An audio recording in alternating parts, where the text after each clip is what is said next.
नमस्कार दोस्तों, मैं हूं दिव्यांश। स्वागत करता हूं आपका दिव्यांश बिरथरे यूट्यूब चैनल पर। सबसे पहले मैं आपको बता दूं कि मैं आपको cut off, expected cut off, केवल ये क्या है, एक अजम्पशन है, ठीक है। रियलिटी बिल्कुल भी नहीं है, क्योंकि ना तो मैं कमीशन में काम करता हूं और ना ही मेरा एसएससी के किसी भी व्यक्ति से कोई भी सरोकार है या मैं किसी से लिंक्ड हूं। मुझे नहीं पता कट ऑफ कितना जाएगा, लेकिन जो पोल मुझे मैंने पोल एक दिया हुआ था, तो उसके अकॉर्डिंग जिन भी आप में से काफ़ी लोगों ने जो रिप्लाई किया, ठीक है, उसको भी मैं कहीं तक वैलिड नहीं मानता।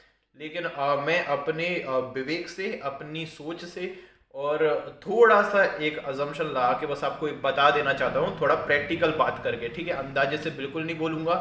ऑब्वियस बात है कि इस बार का जो एग्ज़ाम हुआ है वो प्रीवियस ईयर के एग्ज़ाम से सच में बहुत ज़्यादा डिफ़िकल्ट था, ठीक है।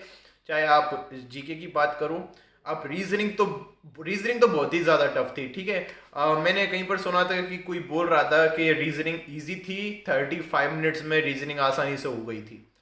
तो भाई मुझे तो नहीं लगता भाई यार उनकी हो गई होगी। हो सकता है दैवीय पुरुष हो या फिर वो बहुत ज़्यादा इंटेलिजेंट हो, जो कि गॉड गिफ्टेड होते हैं ना लोग। कुछ होते हैं, मैंने आपसे ऑलरेडी बोला हुआ है कि जो गॉड गिफ्टेड जो लोग होते हैं, तो उनके लिए कोई भी चीज़ मुश्किल नहीं होती। वो 180 अटेम्प्ट भी कर सकते हैं और 100% एक्यूरेसी के साथ भी कर सकते हैं। तो मैं सामान्य लोगों की बात करूंगा, मेरी तरह, आपकी तरह जो भी लोग हैं, सामान्य लोग हैं, उनकी बात मैं करने जा रहा हूं और उसके अकॉर्डिंग मैं आपको समझाने की कोशिश करता हूं। फिर से बोल रहा हूं, ये ऑफिशियल नहीं है, ठीक है। बहुत डिफरेंस भी आ सकता है, ठीक है, और हो सकता है लगभग सटीक भी हो, ठीक है। तो बस एक समझाने के लिए, ठीक है। तो देखिए, पहले हमें कंपेयर करना पड़ेगा। देखिए, कट ऑफ को समझने के लिए काफ़ी चीज़ें मायने करती है। सबसे पहले तो देखिए क्या मायने करती है कि एग्ज़ाम का कठिनाई लेवल कितना है, डिफ़िकल्टी लेवल कितना था एग्ज़ाम का। दूसरी बात, उसमें जो उपस्थित हुए जितने भी लोग, उनकी संख्या कितनी थी। और तीसरी चीज़ के वैकेंसी कितनी है, ठीक है। वैकेंसी के ऊपर भी डिपेंड करता है। अब कितने लोग अटेम्प्ट किए इस एग्ज़ाम को, जैसे कि अगर 4 या 5 लाख लोगों ने अगर फॉर्म भरा होगा, तो उनमें से उपस्थित कितने हुए, ये डेटा किसी को भी नहीं पता अभी, ठीक है। किसी को भी नहीं पता। अगर कोई बता रहा है तो मन से बोल रहा है, ठीक है। किसी को ये डेटा अभी नहीं पता, ठीक है। और वैकेंसी कितनी है ये पता है, और कठिनाई लेवल कितना था ये भी मुझे लगभग लगभग पता है, ठीक है। और ये जो मैं कट ऑफ बता रहा हूँ वो नॉर्मलाइजेशन को लेकर नहीं बता रहा हूँ। मुझे नहीं पता कितना नॉर्मलाइजेशन होगा। और मुझे क्या लगता है, देखिए, मेरे हिसाब से तो सारी शिफ्ट ही टफ थी।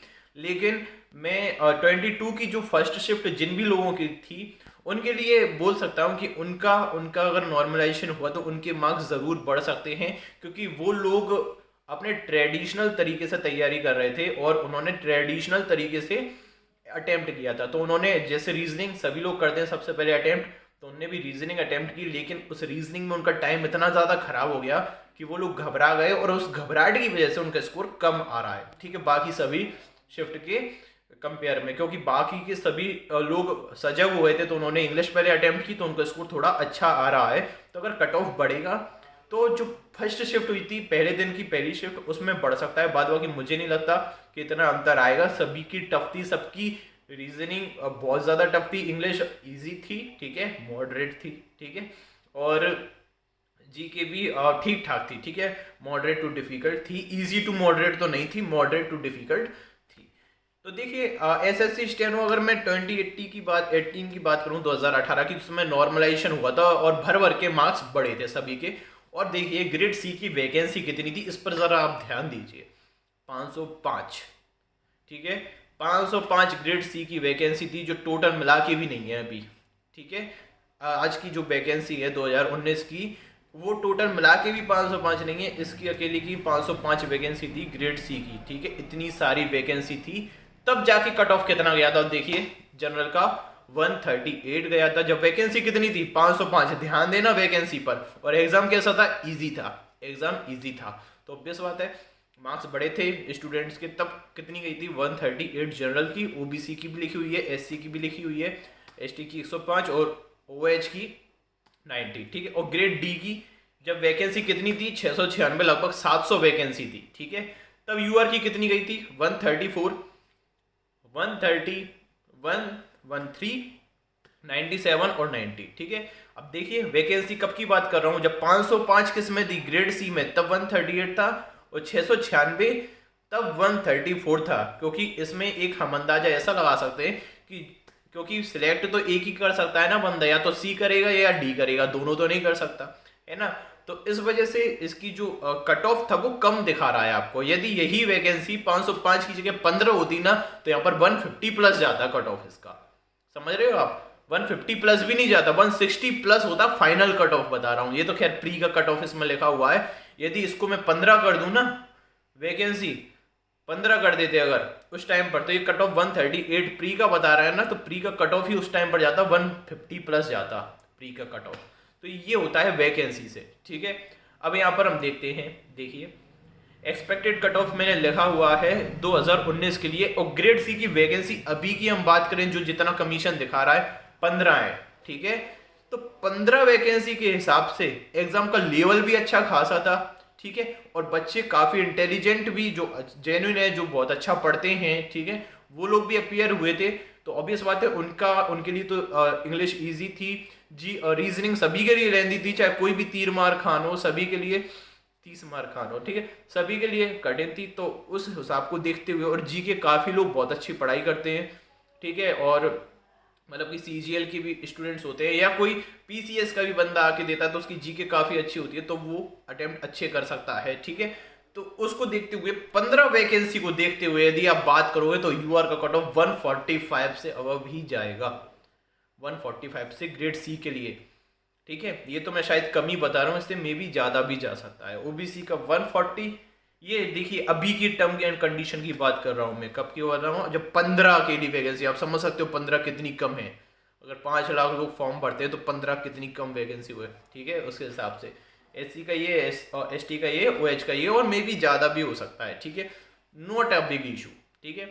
एक बस अंदाजे के लिए बता रहा हूँ। और ग्रेड डी के लिए आप देख लीजिए 442 वैकेंसी है। अब पिछली बार आप देखिएगा ग्रेड सी में 505 थी, ग्रेड सी में ज़्यादा थी, और इस बार ग्रेड डी में कितनी बताई है इन्होंने, 442 वैकेंसी, जो कि बहुत कम है, ठीक है। तो उसके लिए क्योंकि अब एग्जाम क्या था, कठिन था, तो इसलिए जो मैंने यूआर की निकाली है वो 132 मार्क्स से तो अब के होने चाहिए प्री के लिए।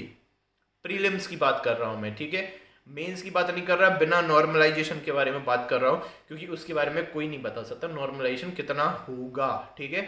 मुझे नहीं लगता इतना ज्यादा कोई डिफरेंस आएगा, 15-15 मार्क्स का तो आने नहीं वाला, ये बात तो ध्यान से सुन लो, ठीक है, क्योंकि सारी शिफ्ट में लंका लगा दी थी, ठीक है।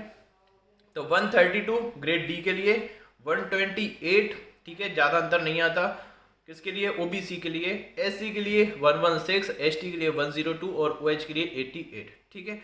और अगर आप ईडब्ल्यूएस की बात करें, ठीक है, तो ईडब्ल्यूएस में मेरे भाई इतना फर्क नहीं आएगा, ओबीसी के ही लगभग इर्द गिर्द घूमेगा, ठीक है, ईडब्ल्यूएस का, ठीक है, यूआर से कम ही आएगा, ठीक है, इतना ज्यादा डिफरेंस नहीं आने वाला है, ठीक है।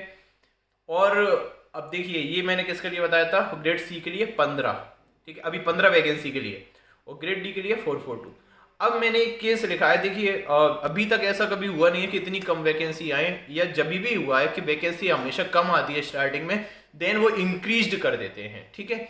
अगर वो किसी की वैकेंसी कम करेंगे, ठीक है, तो वो किसी की वैकेंसी बढ़ा देंगे, तो लगभग लगभग हाईएस्ट वैकेंसी जो होती है हमेशा, मतलब मिनिमम जो होती है, हाईएस्ट की बात नहीं कर रहा, जो मिनिमम वैकेंसी है वो 1000 तो होनी ही चाहिए मेरे अनुसार, क्योंकि ये इतनी वैकेंसी के हिसाब से तो भाई आप कट ऑफ देख लीजिए, इतना है प्री का, देन आप स्टेनो कर सकते हो, ठीक है, अगर आप करना चाहें तो। और अगर वैकेंसी बढ़ जाती है तो देखिए, अगर ग्रेड सी की 250 हो जाती है, 250 अगर हो जाती है, तो कट ऑफ देखिए यूआर का हो जाएगा आपका 135, अगर वैकेंसी इंक्रीज कर हो जाती है। अब ये कब होंगी, कैसे होंगी, ये कोई नहीं बता सकता, ठीक है, ये बहुत ही कॉन्फिडेंशियल होती है, ये किसी को भी नहीं पता, ठीक है।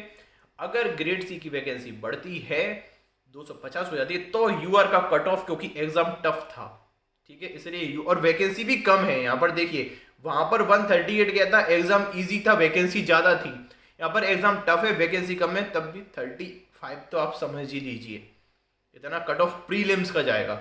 ओबीसी का 128, ठीक है, एससी का 116, और एसटी का 102, और ओएच का 85, ठीक है, देखिएगा। ये ग्रेड सी के लिए बात कर रहा हूँ मैं। और ग्रेड डी के लिए यूआर का हो जाएगा अगर 700 वैकेंसी हो जाती है तो। होपफुली अगर मेरी बात सुन ले तो इतनी वैकेंसी अगर मिल जाए तो बहुत ही अच्छा हो। तो यूआर का जो प्रीलिम्स का कट ऑफ जाएगा वो होगा 127 के लगभग। ठीक है, ये कोई फिक्स नहीं है, नहीं तो आप जाके नीचे कमेंट में फिर बोलने लगे कि सर आपका कमीशन से लिंक है क्या, आपको कैसे पता, और ये वो बोलते रहते हैं, आदत है कुछ लोगों की। ठीक है, और ओबीसी का हो जाएगा 120 के समथिंग, एससी का 1110, एसटी का 100 और ओएच का 82। अगर वैकेंसी बढ़ती है इतनी जितना मैं बता रहा हूँ, या इससे 19-20 का फर्क है। तो देखिए ये है, ठीक है, ये बिल्कुल मुझे जेन्युइन लगता है, क्योंकि देखिए एग्जाम भले ही कठिन था लेकिन मुझे लगता है कि भाई 145 से अब काफ़ी स्टूडेंट्स के मार्क्स होंगे। ठीक है, 150 से अब भी हो सकते हैं मार्क्स, काफ़ी के होंगे ही, हो क्या सकते हैं, होंगे काफ़ी के मार्क्स। ठीक है, तो ये स्थिति कब है, जब नॉर्मलाइजेशन नहीं हो रहा। अब जो नॉर्मलाइज्ड मार्क्स आएंगे उनको टाइम लगेगा 3 महीने के समथिंग या 2 महीने लगेंगे। ठीक है, रिजल्ट आने में। आंसर की आपकी आ जाएगी तो आंसर की से भी आप अंदाजा लगा सकते हो कि आंसर की आएगी 100% उसमें गलत आंसर आएंगे। ठीक है, 1000% गलत आंसर उसमें दिए होंगे किसी किसी शिफ्ट में। ठीक है, तो उन पे भी हम चैलेंज कर सकते हैं उन चीज़ों को। तो अभी एक आइडिया देने के लिए, क्योंकि सभी कट ऑफ की ज़्यादा बात कर रहे हैं, तो एक आइडिया देने के लिए बिना नॉर्मलाइज्ड मार्क्स के साथ ये मैंने आपको कट ऑफ बताने की कोशिश की है। आई होप आपको वीडियो अच्छा लगा होगा। अब जैसे ही आंसर की आती है उसके बाद थोड़ी और क्लियरिटी आएगी, जब मार्क्स आ जाएंगे तो कंप्लीट क्लियरिटी अपने आप ही आ जाएगी। ओके दोस्तों, मिलता हूँ आपसे नेक्स्ट वीडियो में, तब तक के लिए धन्यवाद।